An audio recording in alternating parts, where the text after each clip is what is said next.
જય શ્રી કૃષ્ણ। આજની વાર્તા છે કમલા એકાદશી। આપણા હિન્દુ ધર્મમાં એકાદશીનું મહત્ત્વ અનેક ગણું છે। તેમાં પણ જ્યારે અધિક માસની એકાદશીનું મહત્ત્વ જોઈએ તો તે અનેક ગણું ફળ આપનારું છે। અધિક માસમાં બે એકાદશી આવે છે, એક શુક્લ પક્ષની કમલા એકાદશી અને બીજી કૃષ્ણ પક્ષની પરમા એકાદશી, જેમાં આજે આપણે શુક્લ પક્ષની કમલા એકાદશીની વાર્તા સાંભળીશું। પવિત્ર કાશી નગરીમાં એક બ્રાહ્મણ રહેતો હતો। તેને 5 પુત્રો હતા। પિતાની જેમ 4 પુત્રો પૂરા કર્મકાંડી અને વિદ્વાન હતા, પરંતુ 5મો પુત્ર જે સૌથી નાનો હતો એ ખૂબ જ લાડકોડમાં ઉછરેલો હોવાથી અભિમાની અને દુરાચારી હતો। તેના મિત્રોના સંગથી તેની બુદ્ધિ ભ્રષ્ટ થઈ ગઈ હતી। ઘણું સમજાવવા છતાં નાનો છોકરો સમજવાને બદલે પિતાને અને ભાઈને ત્રાસ આપ્યો। આમ એક દિવસ બ્રાહ્મણે કંટાળીને તેને ઘરમાંથી કાઢી મૂક્યો। નાનો છોકરો બધાય સગાવાલાને ત્યાં જઈ આવ્યો। કોઈએ તેને આવકારો આપ્યો નહીં, મિત્રોએ પણ જાકારો આપી દીધો। આથી નાનો છોકરો દુઃખી થઈ જંગલમાં ચાલ્યો ગયો। થોડા સમય જંગલમાં રહ્યો, પરંતુ તેને ચેન પડ્યું નહીં। તેથી એક દિવસ તેને વિચાર આવ્યો, લાવ પ્રયાગ જઈ ત્રિવેણી સંગમમાં સ્નાન કરું, જેથી મારા પાપનો નાશ થાય અને દુઃખ દરિદ્રનો અંત આવે। એવામાં મનમાં સંકલ્પ કરી બ્રાહ્મણ પુત્ર ચાલી નીકળ્યો। ભૂખ, તરસ, ટાઢ, તડકો સહન કરતાં ઘણા દિવસોને અંતે પ્રયાગ પહોંચ્યો। ત્યાં દેવદર્શન કરી ભૂખ્યો તરસ્યો એક ઝાડ નીચે બેસી ગયો। પછી ભગવાનનું સ્મરણ કરી ત્રિવેણીમાં સ્નાન કર્યું। શરીરને થોડો આરામ મળતાં વળી પાછો ચાલવા લાગ્યો। આમ કરતાં રસ્તામાં એક આશ્રમ આવ્યો। બ્રાહ્મણ પુત્રને થયું, લાવ આશ્રમમાં જાઉં, વળી કંઈક ભોજનની વ્યવસ્થા થાય તો મારી ભૂખ મટે। આમ વિચારી આશ્રમમાં ગયો। આશ્રમમાં મહાત્માજી કથા કરી રહ્યા હતા અને પુરુષોત્તમ માસની કમલા એકાદશીની કથા ચાલતી હતી।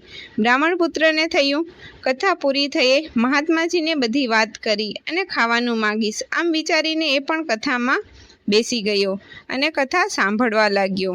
મહાત્માજી કહેતા હતા, ભક્તો, પુરુષોત્તમ માસની આ પવિત્ર કમલા એકાદશીના દિવસે જે કોઈ ભાવિક નર કે નારી ઉપવાસ કરે, સ્નાન કરે, ધ્યાન કરે, દાન પુણ્ય કરે, તેના બધા પાપનો નાશ થાય છે।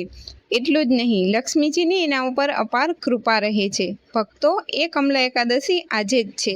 મહાત્માજીના આવા વચનો સાંભળી બ્રાહ્મણ પુત્ર વિચારવા લાગ્યો, આટલા દિવસો ખાવાનું મળ્યું ના મળ્યું ચાલ્યું ગયું, વળી આજે પણ હજુ સુધી તો અનાજનો દાણો પણ મુખમાં નાખ્યો નથી। તેથી લાવ હું પણ એ કમલા એકાદશી રાખું અને ઉપવાસ કરું। આમ વિચારી બ્રાહ્મણ પુત્ર કથા પૂરી થયે કાંઈ બોલ્યા ચાલ્યા વગર સૌની સાથે આશ્રમની બહાર નીકળી ગયો। ઘણો દૂર જઈ એક ઝાડના છાંયે બેઠો। ભૂખ, તરસ અને થાકને લઈને તેને ક્યારે ઊંઘ આવી ગઈ તેનું ધ્યાન રહ્યું નહીં। કસકસાટ ઊંઘવા લાગ્યો। એટલામાં એકદમ જ ચારે તરફ પ્રકાશ ફેલાયો। એક તેજપુંજ દેખાયું। અડધી રાત્રિનો સમય થયો છે। બ્રાહ્મણ સૂતો હતો। અચાનક અવાજ આવ્યો, હે બ્રાહ્મણ, ઉઠ, આંખો ખોલ બેટા। બ્રાહ્મણ પુત્ર એકદમ ઝબકીને જાગી ગયો। કોણ છે, કોણ છે કહેવા લાગ્યો। ત્યારે પાછો અવાજ આવ્યો, બેટા, હું તારા ઉપર પ્રસન્ન થઈ છું, પરંતુ મને કંઈ દેખાતું નથી, માત્ર પ્રકાશ દેખાય છે અને મારી આંખો અંજાય છે। માટે પહેલાં આપ મારી સામે પ્રત્યક્ષ થાઓ અને પછી કહો કે મારા જેવા પાપી, દુરાચારી, દુષ્ટ આત્મા ઉપર આપ પ્રસન્ન કેવી રીતે થયા? કારણ કે આજ સુધી મેં કોઈ પણ સત્કર્મ કર્યું જ નથી। હે પુત્ર, હું લક્ષ્મી છું અને તે કરેલા કમલા એકાદશીના ઉપવાસથી તારા પર પ્રસન્ન થઈ છું। એમ કહી લક્ષ્મીજી પ્રત્યક્ષ થયા। બ્રાહ્મણ પુત્ર લક્ષ્મીજીને જોઈ ગદગદ થઈ ગયો। માં, મને ક્ષમા કરો, મુજ પાપી દુરાચારીના કુકર્મને માફ કરો, માં ક્ષમા કરો। નેત્રમાં આંસુ આવી ગયા છે। લક્ષ્મીજી કહે, બેટા, ઉઠ, મારા કમલા એકાદશીના વ્રત પ્રભાવે તારા પાપનો ક્ષય થયો છે। આજથી હું તારા વંશમાં સ્થિર થઈ કાયમ રહીશ, માટે શાંત થા। બોલ, બીજી કોઈ તારી ઈચ્છા છે? બ્રાહ્મણ પુત્ર કહે, માતાજી, કમલા એકાદશી વ્રત મારાથી જાણીએ અજાણીએ થયું છે, પરંતુ હવે હું દર અધિક માસે આ વ્રત કરીશ, તેથી આપ મને વ્રતની વિધિ કહો। બીજું, મારા પિતા અને ચારેય ભાઈઓ વિદ્વાન છે, તેથી મને પણ વિદ્યાનું દાન આપો। લક્ષ્મીજીએ બ્રાહ્મણ પુત્રના મસ્તકે હાથ ફેરવ્યો। ત્યાં તો ચારેય વેદ, 18 પુરાણ અને શાસ્ત્રનું જ્ઞાન થયું છે, પછી લક્ષ્મીજી કહે, હે પુત્ર સાંભળ, કમલા એકાદશીનું વ્રત અતિ પુણ્યક અને અવલૌકિક છે અને આ વ્રતની કથા અતિ પવિત્ર ને કલ્યાણકારી છે. જે કોઈ વ્રત શ્રદ્ધા અને વિશ્વાસથી આ કથાનું શ્રવણ કરે છે, પાઠ કરે છે, તેને મહાપાતકમાંથી મુક્તિ મળે છે. વળી કપાસનું ફૂલ ફૂલોમાં ઉત્તમ ગણાય છે. ગરુડ સર્વશ્રેષ્ઠ છે તથા ગંગા નદી નદીઓમાં શ્રેષ્ઠ છે. પર્વતોમાં હિમાલય અતિ શ્રેષ્ઠ છે. તેમ બધી તિથિઓમાં એકાદશી શ્રેષ્ઠ છે. વિદ્વાનો અને જ્ઞાનીજનો એકાદશીને દિવસે લક્ષ્મીનારાયણનું ભાવથી પૂજન કરે છે તો બ્રહ્મા આદિ દેવો તુરત જ પ્રસન્ન થઈ ફળ આપે છે.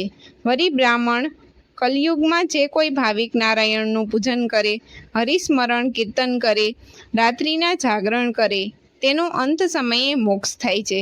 વળી એકાદશીના દિવસે જે કોઈ ભાવિક ઉપવાસ કરે તેને દિવ્ય ફળની પ્રાપ્તિ થાય છે. માટે શુક્લ પક્ષની કમલા એકાદશી અને કૃષ્ણ પક્ષની પરમા એકાદશીના દિવસે ઉપવાસ કરવો તથા આ વ્રત વિધિ સહિત થઈ શકે માટે નારાયણનું પૂજન કરી સ્મરણ કીર્તન કરવું.